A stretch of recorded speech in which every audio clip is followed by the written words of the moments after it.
Good afternoon, everyone. My name is Jomar H. Sinswat from BSED Filipino 2A. Today, we will discuss about globalization of religions. Okay? From the beginning of our topic, alam naman natin ang globalization ay interconnectedness of every nations. So, if pagdating sa religion ay let's say ganun pa rin, the interconnectedness of religion or pagkakaisa ng mga ating relihiyon. According to Pope Francis, pinuno ng simbahang Katoliko, okay,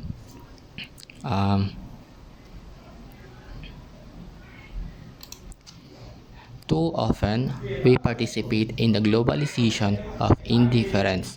May we strive instead to live in global solidarity, which means, okay, madalas tayong nakikilahok o nabibilang sa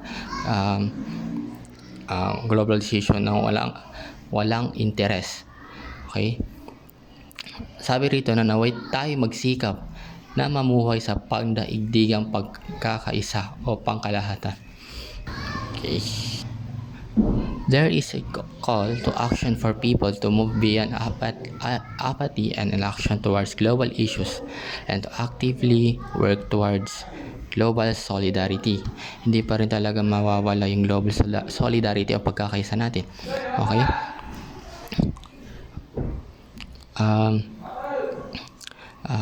Sinasabi dito na kailangan nating lampasan yung ating pagkawalang interes, kawalan ng interes sa pagkilos tungo sa mga pandaigdigang issue at pagiging aktibo natin kumilos tungo sa pandaigdigang pagkakaisa. Okay. Iminumungkahi nito na sa halip na maging walang malasakit or wala tayong pakialam sa ating paligid, dapat nating sikaping magpakita ng pagkakaisa o pakikisa sa mga nahihirapan, anuman ang kanilang nasyonalidad, pinagmulan. The process of globalizing religion may be viewed as way of aligning with the current international trends. Okay? Sa proseso ng pag-globalize ng ating religions ay nakikita bilang paraan ng pagpapantay sa makabagong international trends, or sinabi natin trends, ito yung mga ginagawa na natin sa kasalukuyan. Okay. This process involves three aspects. First, the inevitable transformation of individual religious organizations. When we say inevitable transformations, okay, ito ay tumutukoy sa hindi maiiwasang pagbabago ng mga samahang sumasambaw relihiyoso sa paglipas ng panahon. Sinasabi dito na ang mga pagbabago ay maaaring dulot ng iba't ibang problema tulad ng pagbabago sa lipunan, teknolohiya, kultura at sa mga pananaw ng mga tao. Okay? Halimbawa nito ay pag-usbong ng online worship services.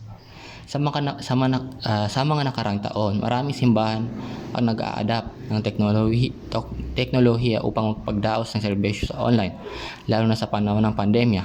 Okay? Di lang naman ito sa Kristiyano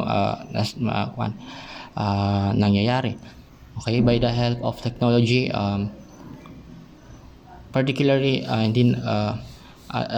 ibang religions naman din ay like when we say Islam, okay, many scholars ng Islams ay bibigyan ng teachings and learnings through online, okay, upang mapalaganap pa rin ang kanilang religions. Next, number 2, the likelihood of new features being created, the doctrines, rituals, and practices. Okay. Ito naman ay tumutukoy sa posibilidad na magkaroon ng mga bagong elemento sa pagbabago ng mga doktrina, ritual, at kasanayan sa isang relihiyon. Abang isang mananampalataya ay kadalasang nakaugat sa kasaysayan at kultura. Ang mga ito ay hindi static. Sinabi natin static is kabaligtaran dynamic. Pag dynamic is nagbabago, ang static hindi. Ang mga bagong ideya, karanasan at konteksto ng buhay ng mga tao ay maaaring magbigay daan, pagbabago sa pag-uulad ng mga paniniwala at ritual. Okay? Halimbawa nito ay ang pag-usbong ng mga contemporary worship services sa mga Kristiyanong simbahan. Okay? Sa halip na traditional hymns at liturhiya, ang mga simbahan ay nagtatampok ng mga mas modernong musika, multimedia presentation at interaktibong mga aktibidad. Okay?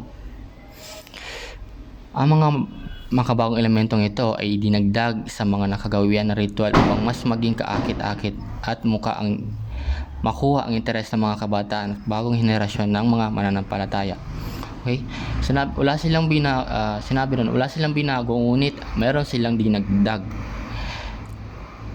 Okay, shall we proceed to number 3? Okay. Globalization is expected to bring changes in the individuals who support religions, particularly in their intellectual perspectives. Okay. Ito ay nangangahulugang sa proseso ng globalisasyon ay nagdudulot ng mga pagbabago sa pag-isip at pagpananaw ng mga tao patungkol sa kanilang mga relihiyon. Okay.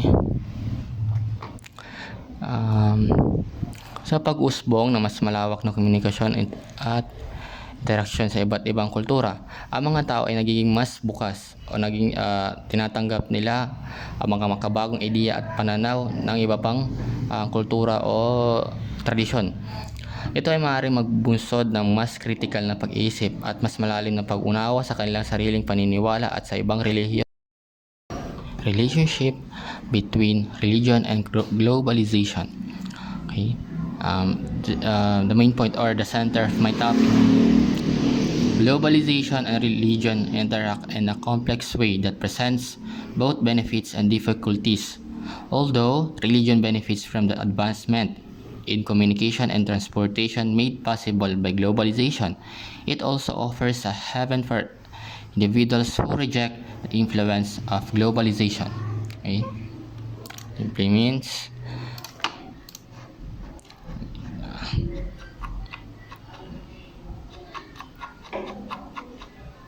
okay. Ang ugnayan ng globalization at religion ay may isang masalimot na relasyon na mayroong positive at negative effects. Okay? Kabilang banda, nakikinabang ang relihiyon sa globalisasyon dahil mas napapadali ang komunikasyon at transportasyon, sabi naman sa definition, na nagiging daan upang mas mabilis na may pakalat ang mga aral o mensahe nito. The global religion landscape. The largest religious groups are Christians, who make 2.2 billion people and 32% of the world's population, followed by Muslims, who number 1.6 and Hindus, who number 1 billion, and Buddhists, who number approximately 500 million, and Jews, who number 14 million. And additionally, about 6% of the population, or more than 400 people, follow folk traditional religions like indigenous faiths in Australia, China, and the United States and Africa. 58 million individuals, or just under 1% of the world's population, practice various religions, okay, such as those practiced by Baha'i faith, Jainism, Sikhism, Shintoism, Taoism, Tenrikyo, Wicca, and some Zoroastrianism. Okay. The study also discovered that 1.1 billion people, are approximately 16% of the world's population, are atheists. Okay. Pag sinabi nating atheist, ito yung mga taong walang pananampalataya o hindi naniniwala na mayroong Panginoon o Diyos. Okay? Making them the world's third largest religion. Okay? Napabilang sila sa pangatlong may pinakamalaking populasyon kasunod ng Christians at Muslims. Okay. But studies show that many people who do not identify as religious still remain spiritual or religious views, such as the belief in God or universal spirit. Okay? Kahit di man sila kinikilala bilang mananampalataya, sa atin ay kinikilala pa rin natin sila bilang mananampalataya dahil tayo naniniwala na may tagapaglikha or may Diyos tayong dapat paniwalaan o sambahin. Yun lang po, and thank you for listening.